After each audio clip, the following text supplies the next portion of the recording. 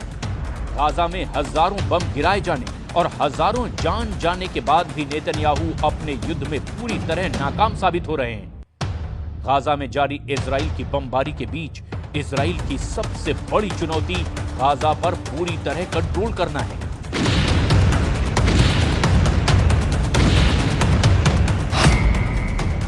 जिसमें नेतन्याहू और उनकी सेना 100% फेल साबित हुई है, क्योंकि हमास अब भी गाजा में एक्टिव है।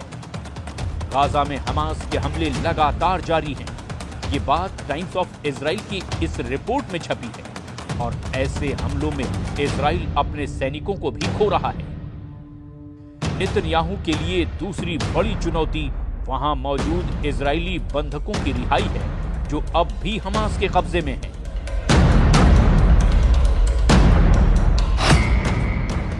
इसमें भी नेतन्याहू और उनकी बहुत ही आधुनिक सेना 100% फेल साबित हुई है। इजरायली बंधक अब भी हमास के कब्जे में हैं। इजरायली अखबार हॉरेट्स में छपी खबर बताती है कि नेतन्याहू पर दबाव बढ़ाने की कोशिश हो रही है।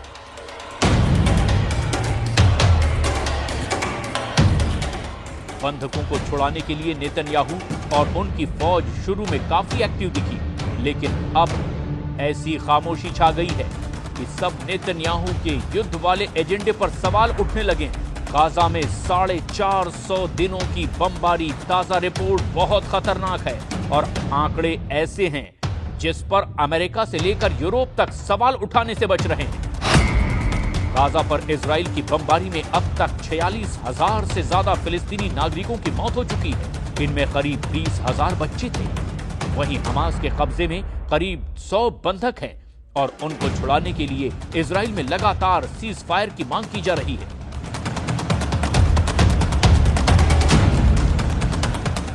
तेल अवीव में अब नेतन्याहू के खिलाफ लगातार प्रदर्शन हो रहे हैं। हंगामा, शोर और नारेबाजी के साथ नेतन्याहू और उनकी वॉर कैबिनेट को जगाने की कोशिश हो रही है। लेकिन नेतन्याहू सरकार की चुप्पी ने लोगों को भड़का दिया है। तेल अवीव में जुटे ये वो लोग हैं जिनमें ज्यादातर बंधकों के रिश्तेदार हैं। इजराइल अब गाजा में क्या चाहता है, इस बात को लेकर नेतन्याहू की पॉलिसी काफी भ्रम की स्थिति में नजर आती है, क्योंकि जो युद्ध उसने हमास को खत्म करने के लिए शुरू किया था वो अब भी एक्टिव है और इजराइल की फोर्स अब भी गाजा में ज्यादातर इलाकों में सीना चौड़ा करके पेट्रोलिंग नहीं कर सकती।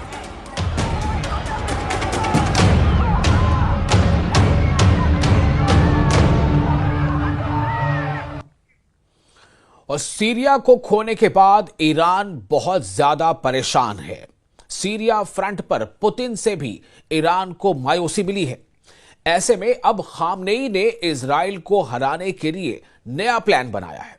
जब से खामनेई का सीक्रेट मैसेज चीन में शी जिनपिंग के पास पहुंचा है, युद्ध को लेकर तेहरान में एक नई उम्मीद बंधी है।